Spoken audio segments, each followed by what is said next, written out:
Hello and welcome to the Gunners in Africa podcast. My name is Punzile and I'll be your host. This is my first episode of the podcast. Hopefully, I'll be giving you a lot more episodes of this podcast. So, I hope you like it as well. So, just a background on myself. I'm from Cape Town, South Africa. It's quite sunny today. It's a good weather, but it's a bit of wind. No, it's an international break as well, so there's not much going on in football, but there will be rugby later. Here, South Africa playing New Zealand. But let's get back to the football. So, my background, I've been an Arsenal fan for over 25 years, throughout the Wenger years, all the glory and all the disappointment in the later years, the difficult period of Unai Emery, and now the Mikel Arteta era, which is quite enjoyable and exciting. We quite have an exciting team, and I'm enjoying the football as well. So hopefully this season we do it and we win the title or something. Any other cup, I'll take the FA Cup, even the Champions League for that matter. So just about the podcast, in terms of content that I'll be doing for you, I'll be doing pre-match stuff where I'll be talking about the team in terms of lineups, prediction of lineups, what I would like to see, and then probably my plan is to do the pre-match podcast after Mikel Arteta's uh, press conference, just to because you get more of an idea of what he's planning for the weekend or for the game.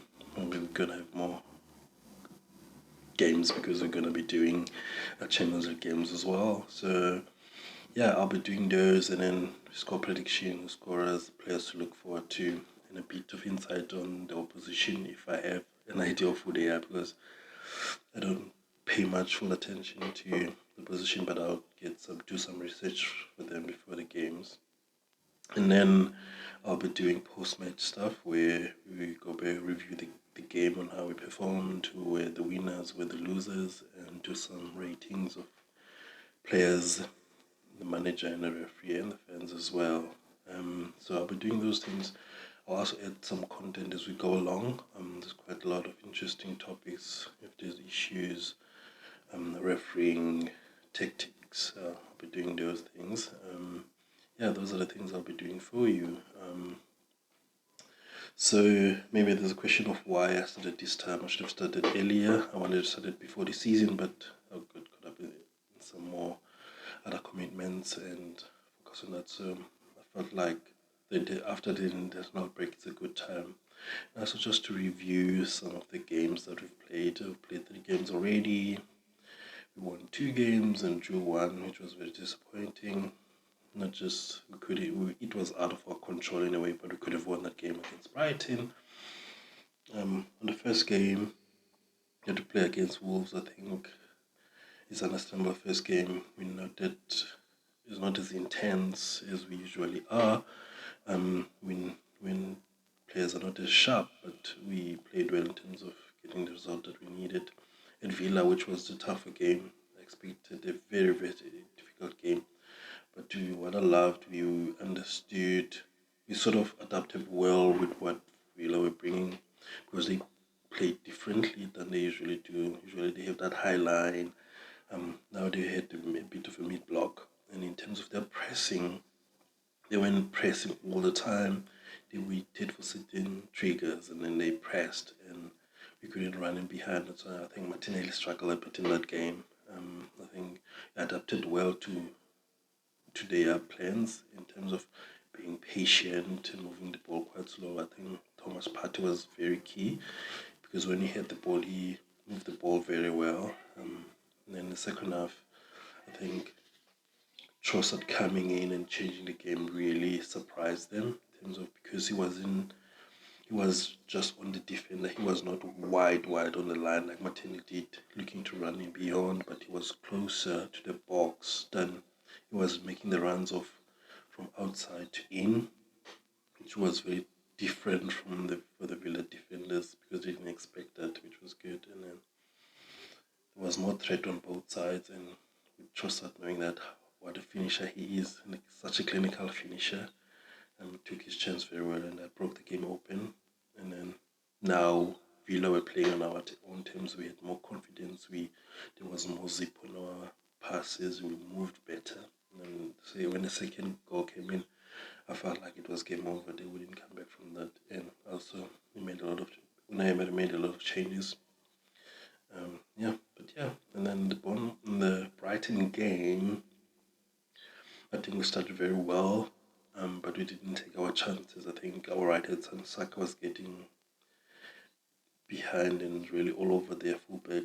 And I was surprised how they were defending Brighton. They were letting the young kid, I think it's Wood, to play one-on-one at Saka. No one does that. You don't play like that when you play Arsenal and Saka on a team. You don't leave your fullback alone. I think after national spell, I think there were injuries. I think the Milner injury just settled them down. It gave them an opportunity for the coach to make a few changes, just to adapt and try to push Mitoma closer to his fullback, especially when we had the ball. And then the game became a stop-start, and we didn't get our rhythm and stuff. And then we got the goal from Kai, who was very clinical as well, which was very good. Saka, it was a clearance from Timber, and Saka and Dunk, I think, went for the ball, and Dunk thought he was fouled, and Saka won it and put it on the plate for Kai, who finished very well. I was happy for him. And then after that, I think went to halftime break, and then whatever happened in the halftime break, I don't want to talk about the referee. Probably everyone is tired of talking about that referee. But anyway, we got out of the first three games with some points, which is a good return, because I know many people are disappointed in terms of feeling the pressure already because City and Liverpool got 9 points.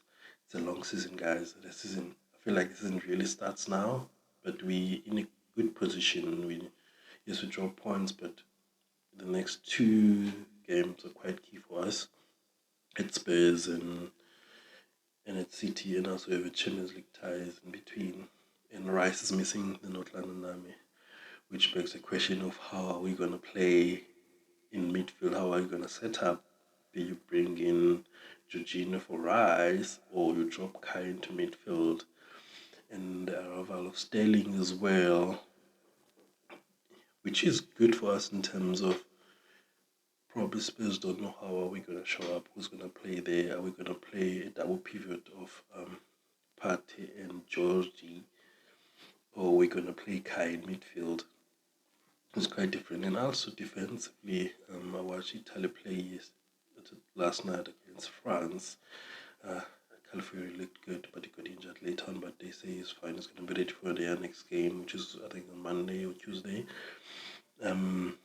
Is he going to start him, Mikel, in the game? Which is it's also for the opposition as well. They need to think about what kind of game Arsenal are coming with. Is it what kind of setup as well? Which is, I think, it's Arteta's goal anyway, to be unpredictable in especially in defense, especially in the fullback area. We're quite, Ben White is going to play right back. How is Ben White going to play right back? Is he going to be tucking in there, making a third centre back, or he's going to be overlapping, supporting Saka and Odegaard up front, or he's going to be tugging in midfield, which is quite magnificent for the team as well, because in terms of we can play different ways. And then you go to the left back side. If you play Timber, he's different to what Calafiori probably will bring, or what Zinchenko brings, or Kivio even. Is he going to play as a normal fullback playing on the outside, or is going to come inside, tucking in? So in prison, Zinchenko was playing inside Gabriel, like probably in the midfield, central defender space. Sometimes when you're in the ball, you can easily do that with Calafiori and Timber as well. Or he's going to drop it in midfield and we push forward. Or we can have Zinchenko, but I doubt he's going to have Zinchenko in such a big game. But yeah, it's the conundrum that not just us fans think about, and also the opposition will be thinking about. Quite interesting. And then in midfield, the setup, we can have Georgie, who's going to be playing 6. Is Georgie going to play 6, or you're going to do the double pivot because you're playing towards the left-hand side, or you're going to push him I remember last season when we played Liverpool, Georgie played as an advanced midfielder, which was surprising for Liverpool as well. I think he did well in terms of us controlling the game and us pushing pressure to the team. But in how we press, when we play Rice at 8, it normally helps us in winning the ball up high. Know that we use those changes when we win the ball up high very well. We have been something that I'm hoping that we improve this season, where we win the ball up, or the turnovers, when we win the ball up high, we punish teams.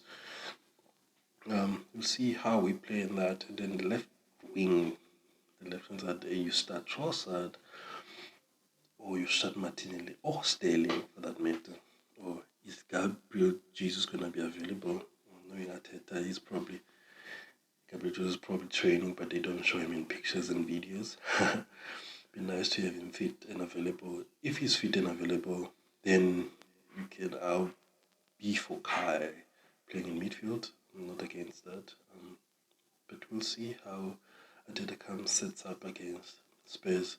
And then we go to the Champions League game. Hopefully, and then Rice will be back in that game. It's a pity that Mikel Merino can't be available for these games. I think he would have been a great option for us as well. And then we go to the City game, which is the big game. How we set up for that will be different. And I'm not sure if Rodri is going to be available for City with fit. Yeah. But yeah, I'm looking forward to the games coming up. Next 3 games, and how we set up tactically and how we execute. And in terms of international break, I'm happy for our players to get minutes. I think that will help bring up to speed, build their fitness better. And if people are playing, it'll be better for them going forward to the games. And I'm not worried about injuries and stuff, but them getting minutes is really good for us going to the next few games. Having players who have more minutes in their legs, especially players who are playing in the Euros, in the later stages of the Euros, Saliba, Saka, Rice. Even Rice, this is very well. It's been really, really good for us. Yeah, I'm hoping. Yeah, in terms of the squad itself, I think we made some really good additions. I was hoping for a proper 9. I think Mikel says Kai is that guy. Hopefully, I think Calafiori helps us at the left hand side, in the left hand side of the defense, as a left back or centre back as well, because kind of Gabriel playing all the minutes, and then having Timber back as well is really, really good. He's an option across the back 4, which is really good. Hopefully Tomiyasu will be fit very soon. We're having him and Timber is quite key for the team, and also resting Benoit. Benoit played all season last season with strap pains and stuff. We need to manage his minutes better, even Saliba as well. I think we've got the right numbers in defense.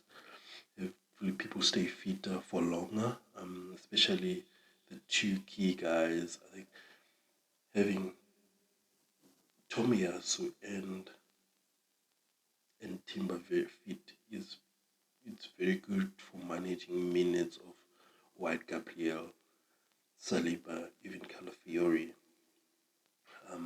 Zini fit as well. It would be good for us as well. Closing out game in terms of if we're looking for a goal, put it in Zini. Let's control the game, especially when we're playing at home. As controlling games, moving the ball around, and it pops up in places that you don't expect him. I think Calafiori, I saw that in Calafiori last night for Italy. Like, he is key in their build-up in terms of where he is, especially could be out wide left, or you could see him in the center, or moving towards the right-hand side or right-hand spaces, which is different. It poses a different threat to teams. Knowing that you want to overload a certain side, he's very good at that, and be good for us. And then midfield, hopefully Merino comes back in 2 months. That's the predicted time. Like, he should be back in 2 months. He'll be out in 2 months, but hopefully, and it's a shoulder, so it's nothing to do with his legs, and so he's gonna be fine in terms of coming back quicker as soon as he heals. hopefully he will give us what we need in midfield. No more suspensions or injuries in our midfield. We can't afford to have that. For the forward line, I think Kai will be the main starter, but having Gabriel Jesus will be very key. He'll give us something different to Kai. We don't want to be predictable as well. And Raheem Sterling will be there. I think he will be the guy for us this season. The fact that we can manage Saka's minutes better, and also he can play up top as a 9. Do that. He's still got his speed. He can take on defenders and create chances. The more goals we get, the better for us. And then Martinelli, I think he needs to. I'm happy that he's not in initial break. He probably can sort of look into his game and how we can improve. I think he's a key weapon for us, especially in the big games, with his speed and pace. But one of the things that I would love for him to learn is sort of combination play. He doesn't need to run all the time, trying to run beyond. He's becoming more predictable. People know he's going to run. So try and do some commercial one, play 1-2s. I think everybody has mentioned that Merino will be probably be key in unlocking him. But I think Gabriel Jesus as well helped him in terms of he used to drift to that left-hand side and allow Martinelli to come on the inside. That would be very helpful for him. Kai, I think I'm very happy with Kai and how I think he's going to score a lot of goals this season if he plays as a 9. Hopefully, I want him to be more clinical. I think he's more confident now. What I love about him, he's a fighter guy. He battles at the backs. He is nasty. He's got that mean streak in him. I love that about Kai. Hopefully we get that all the time this season, most of the season, and he scores those goals. He scores a lot at the Emirates. Hopefully he's going to start scoring away as well. Yeah, I'm excited about the season. Hopefully we're going to do some magic stuff. I'm looking forward to the Champions League as well. I think we go away to Atalanta, which is a good team. Very good team, Atalanta. They play some nice football. We're playing away to them, and then with City. I think the Carabao Cup is coming as well. Looking forward to that. We're going to give some minutes to players as well. And there's Tierney as well. He's back running on the grass now. Hopefully he'll be fit. Maybe he will get some minutes this season. In terms of what I'm excited about most this season, I'm excited at how Mikel Arteta manages Ethan Nwaneri, and the fact that he let Fabio Vieira go. Smith Rowe is gone as well. So is he gonna give him some minutes in terms of managing Martin Odegaard minutes? We'll give some of his minutes to Ethan Nwaneri as a 10. Yeah, hopefully he gets some minutes allowed. So I think that boy is physically, when you look at him, you don't think he's that strong. But when you watch him, he moves like a seasoned pro. When he has the ball, how he protects it, how he moves it, he passes it outside of his foot. So he's very good at that. Hopefully, the more he gets minutes again, it's going to get better. And he's going to be a surprise for many, many teams. We know he's talented. Hopefully, we get some minutes. Yeah, I think this season is going to be fun for the Arsenal. Yeah, I think I'm going to end it there. I've gone for like almost 20 minutes now, which is good for the first podcast. Hopefully, you follow us on Instagram, Twitter, TikTok, here on YouTube as well. I'm going to be posting these videos and I'm going to share the handles. You can follow us, drop your comments, share some ideas of what you would like me to talk about in terms of the Arsenal world and even football general. I love sport. Thanks for watching. See you next time. Bye-bye.